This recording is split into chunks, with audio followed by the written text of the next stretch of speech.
Everyone, இன்னைக்கு நம்ம கார்த்திக் ரேவதியில் நம்ம ரேவதிக்கு தாலி பிரித்து கோக்குற ஃபங்க்ஷன் முடிஞ்சதுக்கப்புறம் இருக்கிற ஆபத்துகள் என்னென்னன்றதை பற்றி பார்க்கலாம். அண்ட் அதுக்கப்புறம் அவங்க ஆஸ்திரேலியா போவாங்களா இல்லையா, கார்த்தி வந்து அவங்கள காப்பாற்றுவாங்களா இல்லையான்றதை பற்றி பார்க்கலாம். இந்த வீடியோ பிடிச்சிருந்தா லைக் பண்ணுங்கள் அண்ட் மறக்காமல் சப்ஸ்கிரைபும் பண்ணுங்கள். வாங்க வீடியோக்குள்ளே போகலாம். அதாவது பார்த்திங்கன்னா, நேற்று கார்த்தியும் ரேவதியும் வந்து மகேஷை எப்படியோ ஹாஸ்பிட்டலில் சேர்த்துட்டாங்க.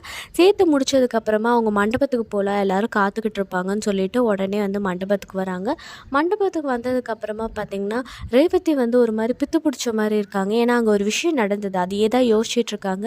அவங்க அக்கா தங்கச்சியெலாம் வந்து கேட்குறாங்க, என்ன ரேவதி என்ன ஆச்சு, என்ன சொல்லாமல் கொள்ளாமல் போயிருக்க அப்படின்னும் போது, இல்லை எனக்கு தலைவலிச்சுது, அதனால் நான் மெடிசன் வாங்க போனேன்ற மாதிரி சொல்கிறாங்க. ஒரு சப்பு கட்டுறாங்க. அதுக்கப்புறமா ரேவதி என்ன யோசிச்சுட்ருக்காங்கன்னு பார்த்தீங்கன்னா, நம்ம மகேஷை வந்து ஹாஸ்பிட்டலில் அட்மிட் பண்ணும்போது அப்போ அந்த டாக்டர் வந்து வெளில வந்து கேட்குறாரு, அவருக்கு வந்து பயங்கரமாக தாக்கப்பட்டிருக்காரு, அவருக்கு வந்து வயிற்றில் வந்து குத்துனாங்கல்ல, அந்த ஆயுதத்தை வந்து யார் எடுத்தா அப்படின்ற மாதிரி கேட்கும்போது உடனே யோசிக்காமல் வந்து கார்த்தி வந்து என்ன சொல்லிடுறாருனா, நான் தான் டாக்டரை அதை வந்து ரிமூவ் பண்ணேன் அப்படின்ற மாதிரி சொன்னோன்னே ரேவதிக்கு ரொம்ப ஷாக் ஆகிடுச்சு. அதுக்கப்புறம் டாக்டர் போனதுக்கப்புறம் ரேவதி கேட்குறாங்க, ஏன் இந்த மாதிரி பொய் சொன்னேன், நான் தானே எடுத்தேன், நீ எதுக்கு சொன்ன அப்படின்னும் போது நம்ம கார்த்தி வந்து சொல்கிறாரு, இல்லை எனக்கு ஏதாவதுனா வந்து அது என்னோட போகும், ஆனால் உனக்கு ஏதாவது ஒரு ஆபத்துன்னு வந்துச்சுன்னா அது உன் குடும்பத்தையே பாதிக்கும், இது தேவையில்லாமல் வந்து நடக்கும், நீ வேறு இப்போ ஆஸ்திரேலியா போகணுன்னு வேறு நினச்சிட்ருக்க, ஸோ அதுலேயுமே ஏதாவது ஒரு ப்ராப்ளம் வந்துருச்சுன்னா அதுக்காக தான் நான் சொன்னேன் அப்படின்னோடனே அவங்களுக்கு ரொம்ப அதிர்ச்சியாகிடுது. என்னடா இது, இப்படி கூட ஒரு மனுஷன் இருப்பாரா, நம்ம எவ்வளோ தான் வந்து அவரை வந்து ரொம்ப இல்ட்ரீட் பண்ணாலுமே மோசமாக நடந்துக்கிட்டாலுமே வந்து இவர் மட்டும் இந்த மாதிரி வித்தியாசமாக இருக்காரு அப்படின்ற மாதிரி யோசிச்சுட்ருக்காங்க. அதுக்கப்புறமா அவங்க மேடைக்கு கூப்பிட்றாங்க, பல சடங்குகள் செஞ்சிடணும், அப்புறமா தான் வந்து அந்த தாலி பிரித்து கோக்குறது வந்து அந்த ஃபங்க்ஷன் வந்து ஃபர்தராக நடக்கும்னு சொல்லிட்டு அவங்க கூப்பிடும்போது என்ன ஆகுதுன்னு பார்த்திங்கன்னா, அவங்க திருப்பி யோசிக்க ஆரம்பிக்கிறாங்க. இந்த மாதிரி ஒருத்தர் வந்து நம்ம காதலிக்கும் போது இன்னொருத்தர் அவர் காதல் காட்டுறாங்கன்னா அதில் வந்து ஒரு அர்த்தம் இருக்குது. ஏன்னா இவங்களும் வந்து அன்பு காட்டுறாங்க, இவங்களும் அன்பு காட்டுறாங்க. ஆனால் ஒருத்தர் வெறுப்பு காட்டும் போது எப்படி இன்னொருத்தரால் வந்து அன்பு காட்ட முடியுது, அதுவும் இவ்வளோ வந்து மோசமாக நடத்தும் போது அப்படின்ற மாதிரி அவங்க யோசிக்க ஆரம்பிக்கிறாங்க. அதுக்குள்ளே வந்து பார்த்திங்கன்னா, அங்கே ஐயர் வந்து ஃபஸ்ட்டு வந்து மஞ்சக்கயிறை வந்து போடுங்க, தாலி கட்டுங்கன்னும் போதும் அவங்க வந்து அதுக்கு எதுவுமே அவங்க யோசிக்கல. அவங்களுக்கு ஒரு மாதிரி ஆயிடுச்சு மைண்டு. அதனால் அவங்க அக்செப்ட் பண்ணிக்கிற மாதிரி தான் இருந்தது. அதுக்கப்புறமா தங்கத்தாலியை போடுங்கன்னும் போதும் அவங்க வந்து அதை வந்து ஒரு முழு மனசாக அக்செப்ட் பண்ணிக்கிற மாதிரி தான் இருந்தது. முதல்ல வந்து அவங்களுக்கு வந்து எப்படி வந்து அந்த கல்யாணத்தப்போ வந்து அவங்க ரொம்ப கோபமாக தாலி கட்டும்போது அவ்வளோ வந்து இதுவாக இருந்தாங்களோ, அது இல்லாமல் இந்த வாட்டி ரொம்ப அமைதியாக சாந்த நிலையில் வந்து எல்லாத்தையும் அக்செப்ட் பண்ணிக்கிற மாதிரி காட்டுறாங்க.